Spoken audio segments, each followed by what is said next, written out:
This Ashtavakra Gita is full of these bliss capsules which take you instantaneously to the highest goal. Somewhere he repeats these things several times more for emphasis. Sometimes he elaborates on the same point with different expressions.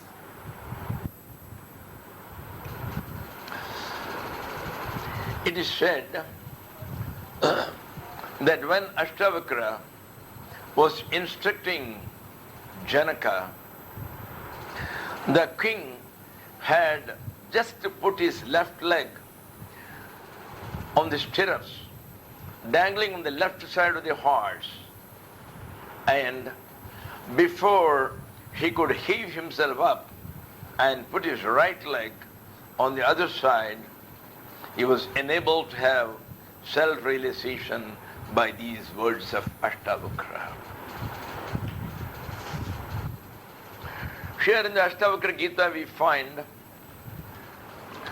that in the very second chapter, Janaka avows that he has reached that highest state of realization, and he begins to describe,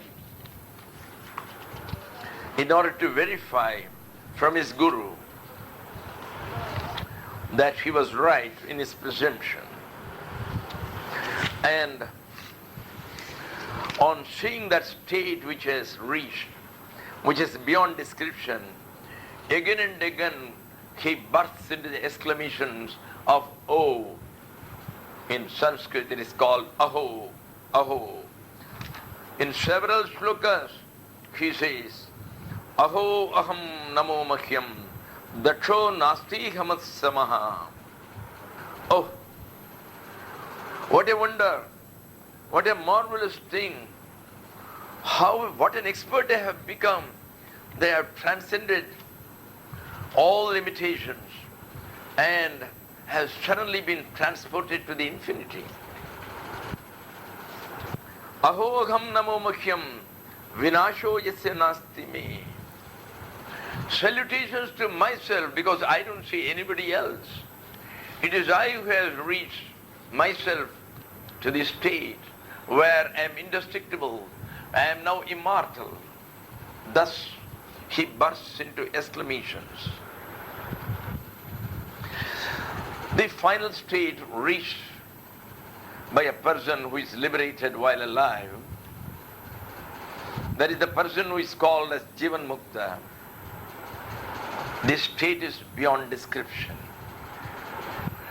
Ashtavakra asks, how is it possible to describe the internal experiences of a Jivan Mukta? Antar yadanubhuyeta tat katham kasya kathyate. He avers that such Jivan Muktas, the liberated souls, can be recognized and understood only by those who have themselves reached that wonderful state. Tasyascharya dasham tam tam tadrisha yeva janate.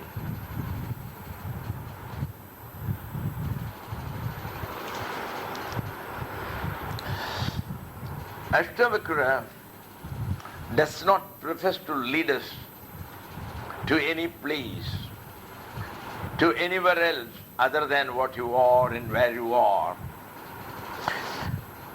This Gita only helps us to see ourselves as we are by giving us the right perception, which is known as Samyak Drishti.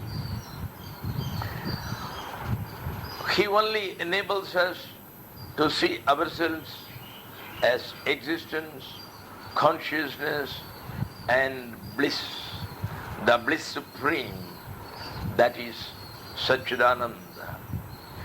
May we all ever remain as the Brahman, thus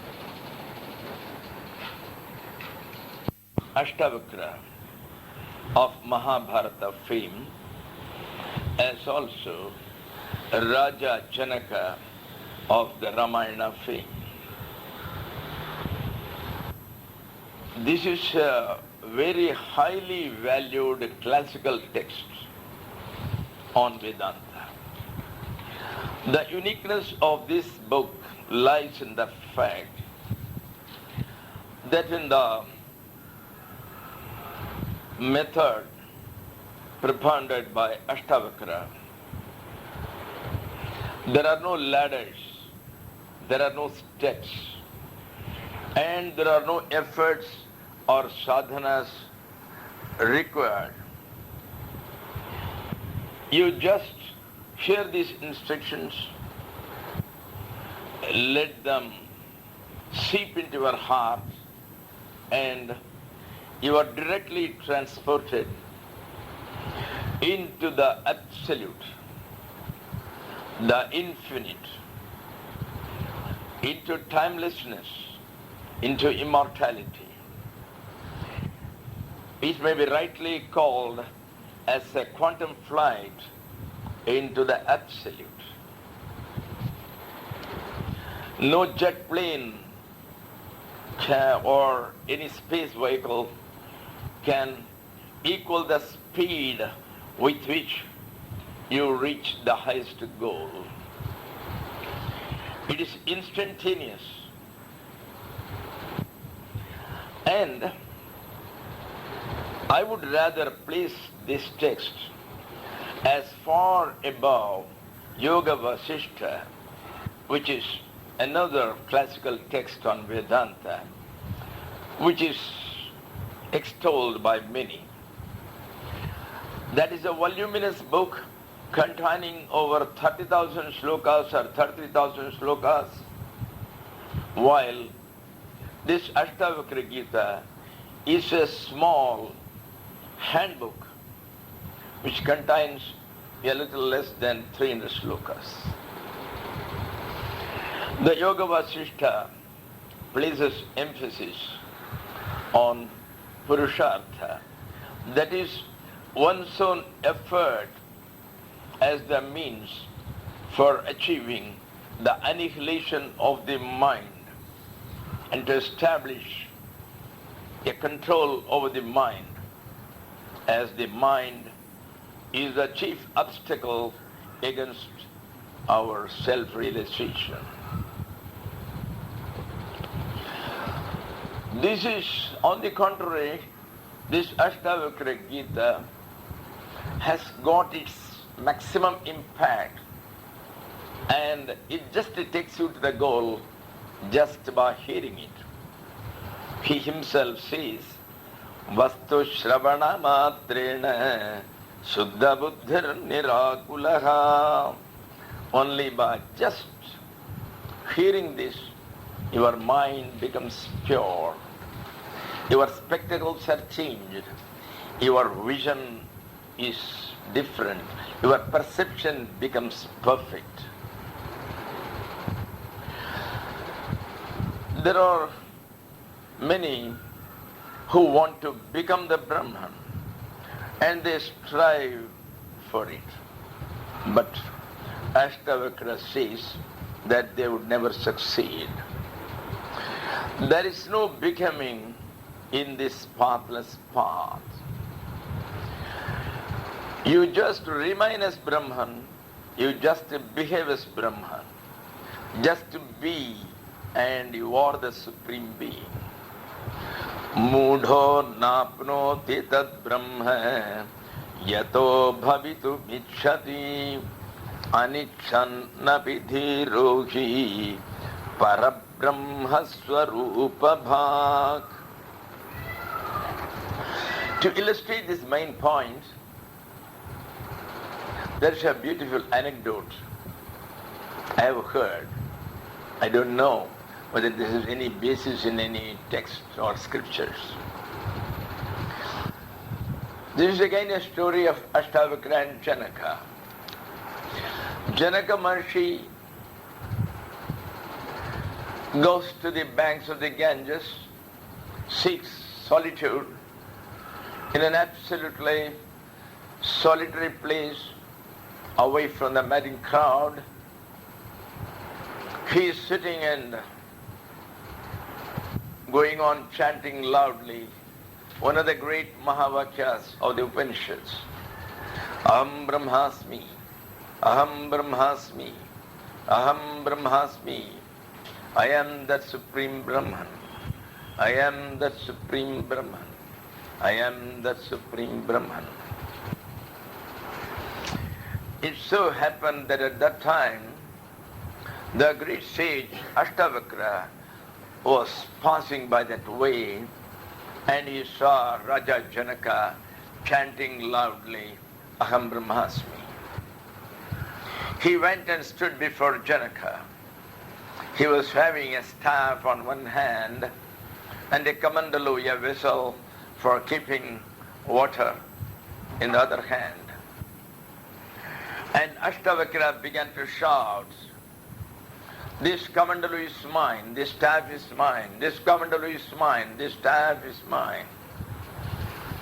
Janaka, who came to this place seeking solitude, he was not only disappointed, perhaps he was a little irritated, but he quietly got up from that place, went to another side of the Ganges, and again he began to repeat his earlier chanting, Aham Brahmasmi, Aham Brahmasmi.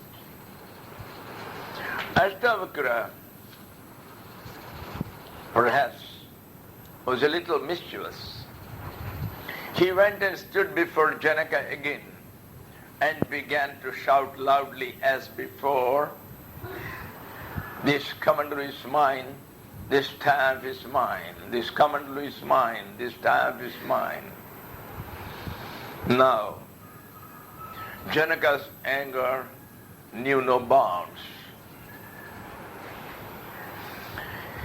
He addressed the Maharishi with all reverence, no doubt, but with an irritation behind it.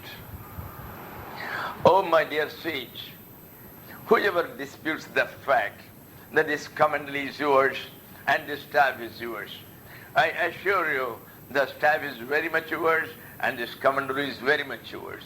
Why are you unnecessarily shouting where nobody is disputing this fact? Well, Ashtavakra smiled mischievously and quipped, Oh Janaka, will this not apply to you too? You are the Brahman. There is nobody who can dispute this fact. Then why are you shouting, I am the Brahman, I am the Brahman? Be the Brahman. You are.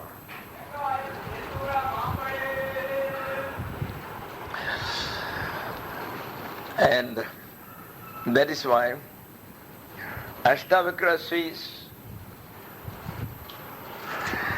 however much you want to become the Brahman, you can never become because you are. Mudho napnoti tad brahma yato bhavitum ichhati anichannapi dhirohi parabrahma swarupa bhag. Almost every stanza out of these 300 stanzas in the Ashtavakra Gita can be called a moksha capsule by itself. And if understood rightly, even one word in the stanza is guaranteed to give you instant liberation. Well, all saints and Mahatmas have always been exhorting people to do good deeds and to refrain from bad and sinful deeds. Even Bhagavad Gita just goes a step further and asks us to do the karmas or actions without the desire for the fruit, and by dedicating all these actions to the Lord. Ashtavakra goes far beyond it all when he says, do not tarry to choose a good deed or a bad deed. Become a non-doer by not participating in any activity or judging any action, and thus go beyond good and bad. Na punyam, na papam, na saukhyam, na dukkham, chidananda rupa shivoham, shivoham. Be a witness without choosing and without judging. Do whatever action comes to you as part of the cosmic plan, whatever activity that presents itself to be done, do it happily. Be a sakshi, that is a witness. We are witness consciousness of all actions, actually planned and done by the totality, though your hands or other sense organs happen to be the media through which those programs were carried out and these actions done and executed. Yat yat kartuma yati tat kritva se yatha sukham. Whatever is to happen as per the cosmic program has to happen and is happening. So you only remain unaffected, without any reaction, and just to be seeing them. Be a seer, be a witness. According to Ashtavakra, one should go beyond both seeking of enjoyment and renunciation of all enjoyment. Go beyond bhoga and go beyond yoga or tyaga. A bhogi or a man, a common man who is after enjoyment, what does he want? He wants more and more of various types of enjoyments. Beautiful delicacies to be eaten, nice music, and all that. And a yogi shuns all these enjoyments, and he is alert for renouncing them qualitatively. Both the bhogi, who is after enjoyment, and the yogi, who is after renunciation, both are on the same level. Both are thinking of enjoyment only. One to have more and more of it, and one to have less and less of it, and finally to leave it. The one who is neither greedy for enjoyment nor is interested in renouncing it, that is one who is indifferent to the enjoyment without either seeking to grasp it or to leave it because of repulsion. Such a person alone reaches his goal of releasing the self. Ashtavakra says, Virakto Vishayadveshta Ragi Vishayalupaham Graha Moksha Vihinastu Na Virakto Narahagavan. Well, he is just like a child who is neither attached nor detached to the worldly objects, and he accepts whatever that comes without judgment, without considering whether it is favorable or unfavorable, whether it is pleasant or unpleasant, whether it is to his liking or not. Nirdvandvo balavadhiman. He says, be like a child. Don't be involved.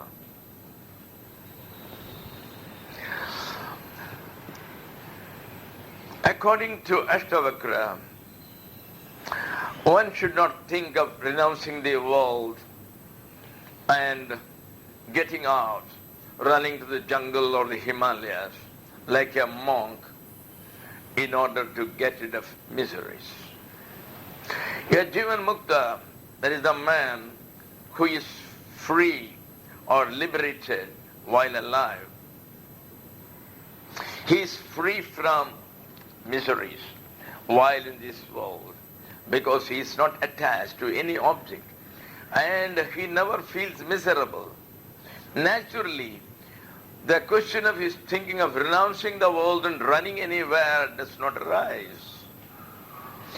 Hatu michhati sansaram ragi dukkha jihasayam vitarago ki nirdukkaha tasmin napi nakhidyati. Ashtavakra Gita is very much for a worldly man. A man who is involved in the world completely, a sansari, who lives in the world with wife and children. The only requirement for him is to leave off all desires or attachments, irrespective of the environment in which he may be placed. If you have a boat, where will you keep it? The boat has to be kept in the midst of the waters only. But you will have to take care that the water does not enter into the boat. Similarly, even if you run to a jungle, the jungle is also very much inside the world. So where can you run? Remain in the world, but you have to ensure that the world does not seep into the mind. Nisneha putra dharadau nishkamo vishayeshu cha nischintasva sharirepi nirasha shobhate buddha. He remains very much with his wife and children, but inwardly he remains absolutely detached, just like the water on a lotus leaf. The water in a lotus leaf doesn't stick to the leaf. And similarly, he may be doing various actions, he may be enjoying certain objects, but he has absolutely no desire for them, he has no attachment for them. Not only that, he is not even interested in his own body, in maintaining it, and if ever he gets some ailment or affliction or any other physical problem, he is least bothered about it. Nischintasva sharirepi. And this is the method of living with peace and happiness while in this life actively working as a worldly man. And next, the best way to control the mind and to stem all the worldly thoughts emanating from the mind is to consider oneself as the self and remain as a non-doer and a non-experiencer. These instructions of Ashtavakra Gita are not only meant for achieving the highest spiritual goal, that is the ultimate bliss, but they also benefit one in his daily normal life too, as the aspirant is enabled in this path to remain at ease and comfort without any tension, without any anxiety, neuroses, without any stress whatsoever in all activities of daily life, by enabling one to sleep peacefully, to talk with ease and peace, to eat in peace and comfort, and to do all actions without any tension or the least discomfort.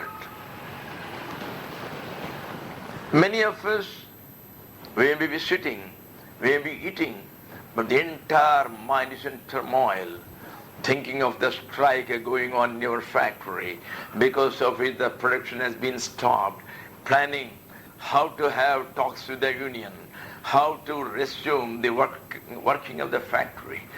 So while eating, you are not at ease. While talking, you are not at ease. Your entire mind is contemplating some future actions, and your very first chapter of Ashtavakra Gita, Ashtavakra gives out all the main techniques with which he proposes to take the aspirant to the final goal, to the absolute, to the infinity. One of the first techniques which he propounds is Yadi deham prathakritya kshiti vishramya tishtasi adhunaiva sukhi shanto bandha mukto bhavishyasi.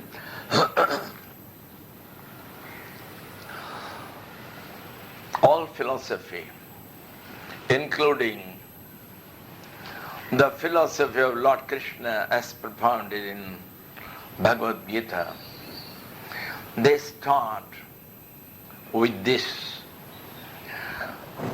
The separation, a dichotomy of the body from the self. We see the bulb, a child will consider the bulb along with its brilliant effulgence on account of the electricity as one unit. But it is not so. It consists of two different units possessing contrary characteristics. One is the bulb. The bulb has got its various limitations. The bulb has been manufactured 4 years back. It has a date of birth. The bulb will get fused one day. It will die, or I can smash it to pieces. It will have a date of death when it disappears into the void. And the bulb has got its wattage. Something has got a very small wattage, which you call the 0 watt, which we use at night to avoid the glare. And then you have got medium wattages, like 60 watts, 200 watts, and then you have got 1000 watts. And one of the watts is red in color, one has been painted blue in color. So they are having different colors. One has been imported from Bulgaria, one has been imported from America, and two of them have been indigenously made. They belong to different countries, their age is different, their personalities are different, but inside it is being inhabited by one and the same energy, the electric energy, which is passing through all the bulbs. There is only one electricity. There are not different electricity in different bulbs. There is only one circuit going throughout the house and perhaps throughout the particular city. And what is the power of that electricity? That electricity has got infinite wattage. But then, due to certain inhibitions, due to certain conditionings of the bulbs, the full manifestation of the glory of the full wattage of the bulb is prevented. It doesn't come out. So, there is no difference in the power of the electricity, it is infinite. But when once it has come into the bulb, it gets all the limitation. And then it gets identified itself with the bulb, saying that I am 4 years old, I am red in color, well, I was born in Bulgaria. All these things are characteristics of the bulb. The electricity was never born, there's no date of birth. The electricity will never die. Even when the bulb fuses, the electricity is still alive. It has not died. And if you were to throw a stone on the bulb will be smashed to pieces, but nothing happens to the electricity inside it. It doesn't get bruised, it doesn't get injured, there is not even a scratch on it. And the same thing applies to a human being. The body is the bulb. The body has a date of birth, the body has a date of death, and the body undergoes various changes from childhood to adulthood and to old age. Yes, it does undergo various changes and finally it dies. But not the consciousness, the conscious energy which is inside, which makes you talk, which makes you sit, which makes you do all the activities, which makes you think, which makes you seek Him. All the energy is the energy of that infinite consciousness which runs through all the bodies. But then, when once that portion of the conscious comes into one bulb, it forgets its source, its origin, and it identifies itself with the bulb and thinks, I am now a limited being, I am subject to birth and death. No. So, the first step, and according to Ashtavakra, it is the last step, it is the only step which alone can transport you from limitedness to the unlimitedness, which can transport you from the finitude to the infinity. He says, Yadi dekam prathakritya chiti vishramya tishtasi adhunaiva sukhi shanto bandha mukto bhavishyasi. Know that you are different from the body. Know that self is not the body. You are not the body. So first, you separate yourself from the body and know that I am the Supreme Consciousness, and thus take rest, abide peacefully in that consciousness. What does it mean in practical terms? It is all very nice to hear rest in consciousness. What do you mean by rest in consciousness? What is consciousness? Consciousness is the faculty or the ability to know that I exist, that I am alive, I am. This is a direct knowledge. Who told you that you are alive, that you exist? Not your eye, not your ears. None of the senses came and told you, look here, you are alive.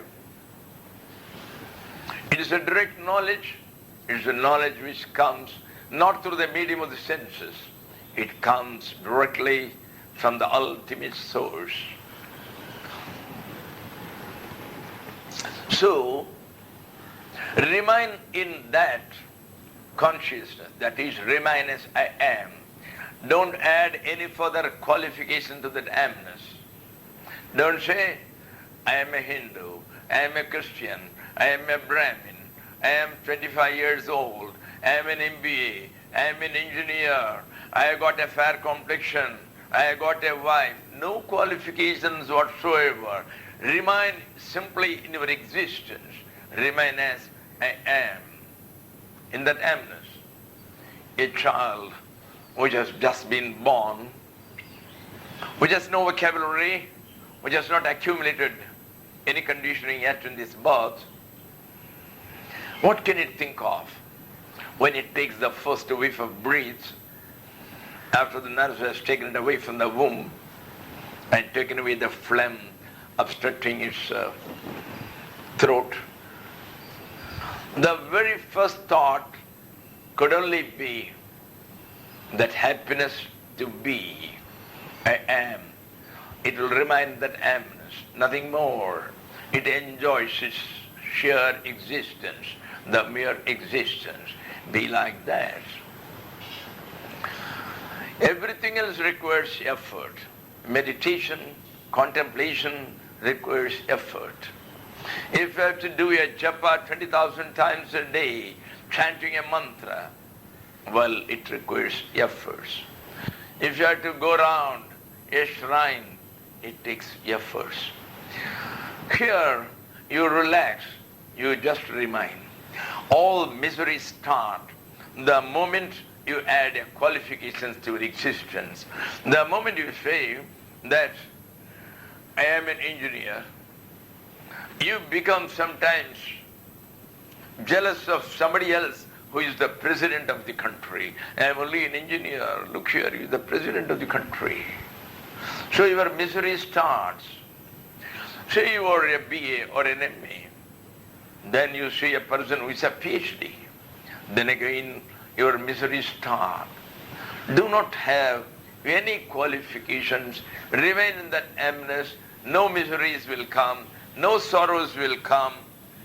The moment you could remain just in that consciousness, just in that thought of emptiness, simply remain as existence, I am, in that emptiness, then what happens? Adhunaiva sukhi shanto. This minute, not even a minute is required. That very moment, you get that ultimate happiness. You get that ultimate peace, that nirvana. You become peaceful. You get that ultimate bliss, and you get out of all the bondage. You are free. You are liberated. You become a Jivan Mukta. This is one of the best of the moksha capsules which Ashtavakra has given. Here there is nothing to be done. We have only to hear it and remain as said. That's all. And you reach immediately, instantaneously. Now, another such all-comprehensive moksha capsule is Muktabhimani muktohi baddha baddhabhimanyapi kim vadanti satyeyam yamati sagatir bhavet. Look here. You want to become the Brahman. You want to become liberated. Ya mukta is a wrong process. You are already liberated. You are the Atman. You are the self. You are not the body. Then what is there? You are already liberated. If only you firmly affirm that I am liberated, and you remain liberated. Nothing more is required. There is no process, there is no path, there are no steps, there are no ladders to be climbed. You reach. On the contrary, if you are always believing, if you are always telling, oh, I am a limited soul, I am bound, I am a samsari, I am involved in this world is troubling me, this maya is troubling me, I am unable to get over the temptations of these worldly objects, you will remain bound. You will be tempted by all these objects. You will not get out. The entire thing is the way in which you perceive. If you perceive yourself as absolutely a liberated man, and it is important that you do not simply proclaim either loudly or within yourself, I am liberated, but you should behave as such. If only you behave absolutely as a liberated person, you will be liberated. Here he says, there is a proverb, Ya matihi sagatit bhavit. As you think, you become. It's a fact of psychology. If you go on thinking that I shall become a millionaire, you will become a millionaire one day. There is no doubt about it. All thoughts have to be fulfilled.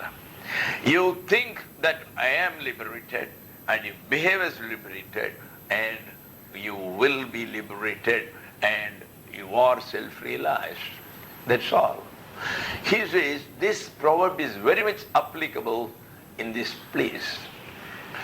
You have only imagined yourself, perhaps for bursts and bursts. We have been conditioned to think, we have been hypnotized into thinking that I am the body, so I am limited, I am bound.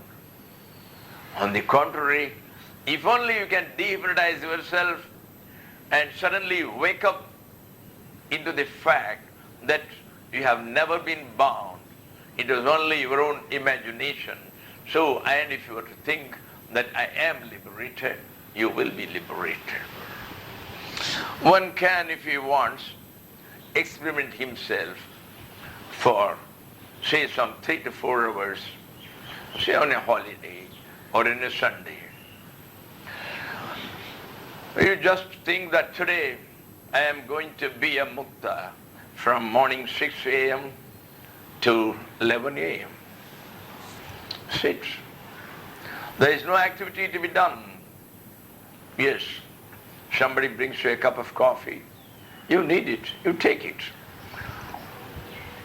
These are all required for the sustenance of your body. It has come to you. You have not sought. So whatever has come to you without seeking, all right, you take that for the minimum maintenance of your body. Somebody brings you a plate of breakfast, well, you have it. But beyond that, don't say anything. No, I've told you, how many times have I told you I don't require butter? I only take jam. Again, you are choosing. That means you are binding yourself. No choice. Whatever is given, you take it. Don't say this is more, this is less. Don't say I like this, I don't like this. And just like a test, it could be an hour later, your wife runs to you and said, there's a trunk call from California. A chap wants to give you a contract for 20 crores. Come on, he wants to give you this very minute, he wants to discuss all the details. Come on. You are already liberated. You cannot go with the beck and call of anybody. You don't require any contract. Remain quiet. Well, as Shantananda, you may lose it tomorrow. You will incur a great loss. That's different. But now that you are the Brahman, now that you know that you are a mukta, you are not bound by any contract, by any telephone call, or by any cell phone's call. Just remain. Don't even answer. Don't nod your head. Nothing, absolutely. Remain like a log of wood. Thus, if only you remain as Brahman, not only proclaim that you are the Brahman inside, not only affirm to yourself that you are the Brahman, but behave as such, then you are. Mukta bhimani mukto hi baddho baddha bhimanyapi kim vadanti ha satyeyam yamati sagatir bhavet. Now, another, a third capsule, which he gives, here is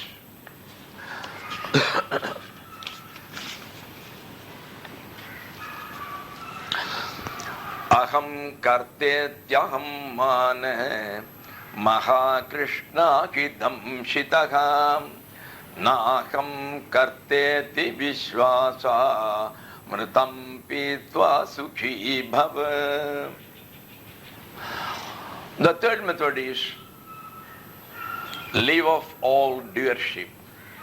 Yes, so many activities may present themselves which have to be done. You don't start any project, you don't start any actions. But whenever any action presents itself to be done, as per the cosmic program, do it, but don't think that you are doing it. Never attribute the doership of that activity to yourself. Don't go and proclaim, oh, I wrote that article yesterday. Yesterday I gave the discourse. Then we will remain bound. It is actions which bind you. Good actions, when done with the proclamation that is you who are doing it, with the feeling that you are doing it, then the result of the action will have to accrue to you. It doesn't accrue immediately, it comes much later. So you have to again take baths, again take a body for reaping the fruits of the past actions. You did a good action, you will have to reap its reward. You did a bad action, you killed somebody, you stole somebody's property, well, you have to have the punishment. There will be no supplementary allotments in this birth. Whatever you have to get in this birth, they have already been allotted, they have already been pre-recorded in the cassette, and nothing more will be done now. The cosmic auditor will note down your present actions in his ledger for enabling him to bestow the fruits in your next birth. So the only way to avoid being caught by these actions, because in any birth, a portion of it is governed by the reactions to the past actions, the rewards for good deeds, and the punishment for bad deeds. What about the rest of the time? You have plenty of time. You live up to the 80 years. It is not that every day you are getting some events and happenings which stem from the past. So the balanced time, you have to do some work. Nature will see to it that you do some actions. But once you do those actions, when you have that idea that none of these actions are being done by me, these are all stemming from this totality, from the global totality which has got its own cosmic program, and it is only using my hands and feet, and I am not involved. Just as an illustration, supposing I told somebody, just now I had been to the dining hall of the ashram and had my lunch. No, there is an untruth.